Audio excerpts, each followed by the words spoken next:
a little surprised at how he guarded the five one-on-one. Just what has impressed you most about his rebounding and his defense so far this season? Yeah, he's getting rebounds, at a high level. In traffic, he's, you just got a knack to do it or you don't. It's just one of those transferable skills that, you take from high school to college to the NBA, and he's doing it. So, to do it at the level he's doing it at, against these guys so quickly, I think is impressive. But that's what he was known for, and he had a knack to do this. So that's not, nearly a surprise. But the volume and big boards too, timely boards, significant. So the rim protection, we just got to continue to work on that. I want to continue to see more and more of that. That's an area that we're continuing to focus on, and he's eventually going to be great in that area. We're working on it. We're focused there too.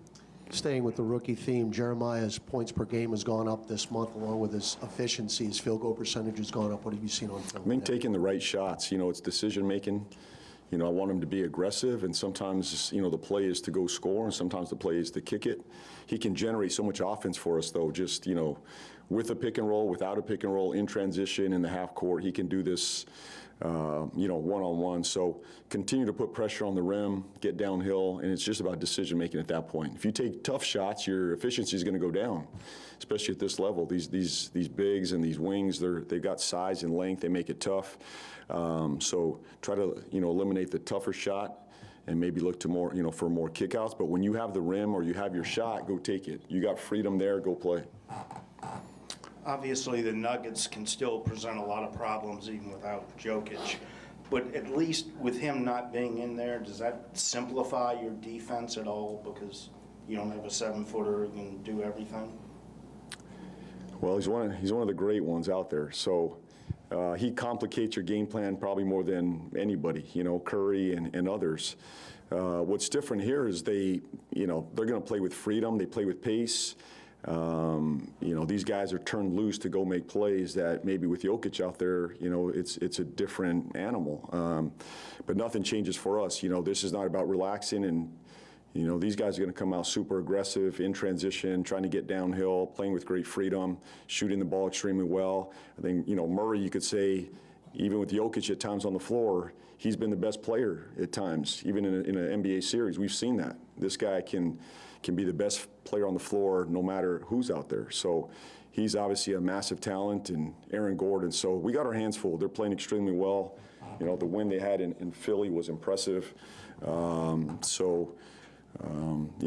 gotta come back with great effort on the defensive end tonight, especially off that defensive performance in the fourth quarter against Orlando. We got to respond tonight with defensive effort. Yeah, I know you've joked about how much you love having Herb out there on the court. How close do you think he is to finally getting back out there? I think he's close. I don't know how close, but I think he's close.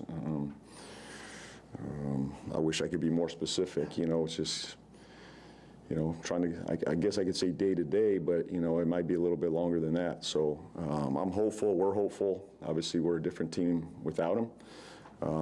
But he's had great energy. He's had his voice is massive for us right now.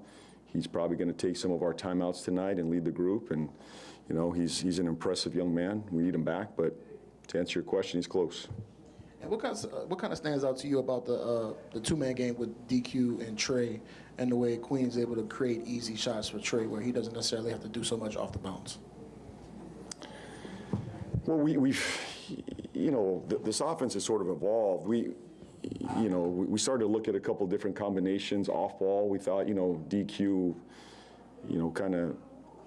we knew what he could do at the college level. Not sure once we got our hands on him what he could do at this level, but I think seeing the connection they've had so quickly in different areas and to pick it up so fast, it's a credit to both of them, DQ and Trey, that they found this. I think even with Trey last year, he had some off-ball game. Maybe we just didn't have, some of that was, a different style, different handler, it was coming more out of the pick and roll, but you could see flashes of Trey off-ball. I think this has just been unlocked with DQ's ability to play, with the ball in his hands, drive the ball, and make plays. So we've leaned into it. They have found their connection. Obviously, we have sets we go to. Some of it's freedom, some of it's, within our system, and some of it is just them making plays together. So, and there's probably even more layers to it that we haven't found yet. But they trust each other. They have connection. They talk in huddles, in timeouts, in practice, and then some of it's just feel. I got to give them credit for that. Obviously we can put them in situations and spacing. They got to go make plays. So DQ deserves credit and Trey deserves credit. And then Murph, to his credit, he's found other ways to score other than that. But that's been one area where he's been unlocked to find some easy ones. Obviously in the fourth quarter against Orlando, a little bit tougher, when they try to switch some stuff up and the physicality picks up. So can we continue to run our stuff with the physicality? And I think that's our next step. JB, last month the team averaged about 28 free throws a game. That's down to 18 for this month. You want me to comment on that? Do you really want me to comment on that? What did Orlando shoot? Yeah, I know. I just want I don't know. What did Orlando shoot? Do you remember? off the top of my head. They had 35. And what do we have? 15. 35 to 15. Yeah, how do you keep your guys going? Because that's not just one game. That's 6 games now here in January where suddenly your team's not getting a free throw line, and it wasn't an issue. Well, you're going to fire me up here, so I'm going to try to stay calm. We got to do our part. We got to do our part. I don't control the refs. We don't control that. We control our effort, our focus, our execution. I think over time we're going to earn that respect. We got to go earn it. Bottom line, we got to go earn it. We're one of the teams that attacks the paint more than anybody. We have one of the most physical drivers downhill. He gets hit constantly.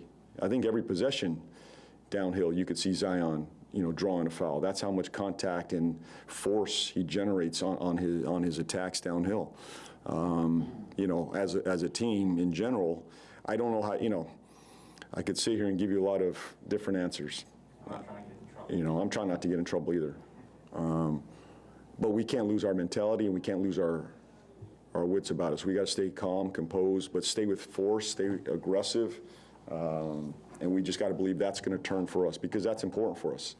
That's not going to change. Obviously, we're trying to kick the ball out a little bit more. So I'm okay with losing a couple, but the amount of force we're going at, we got to continue to put pressure on our opponent and on the officials to make calls for us. And JB, yesterday you talked about talking to your players about goals and stuff. Did that kind of go like you thought it would go as far as just how receptive they were to the goals that you set out for the guys? Yes. And so we're still working through that. And, this is a little bit of a two-man game, as I'll call it. We're doing this together. So the guys understand the goals and the focus here second half of the season. I'm excited to see, here we go. We got a brand new second half of the season, 41 to go. And we got some work to do, but the focus is on tonight, getting better defensively. There's just a couple of things. We're not trying to overwhelm this team. This is not about changing schemes and coverages. This is about simplifying, bringing great effort and focus to the game and closing out for 48. But I thought we were the better team the other night. We just didn't close. There's got to be a focus to go close games. And I'm more concerned with the defensive end. The games that we have not produced fourth quarter, everybody wants to point to the offense. At the end of the day, our defense could have brought us home in all those games. So that's the focus for us right now. We got to have a mentality come fourth quarter that this is our best, defensive quarter, and we got to go close those. Good. Thank you. Thank you, Coach.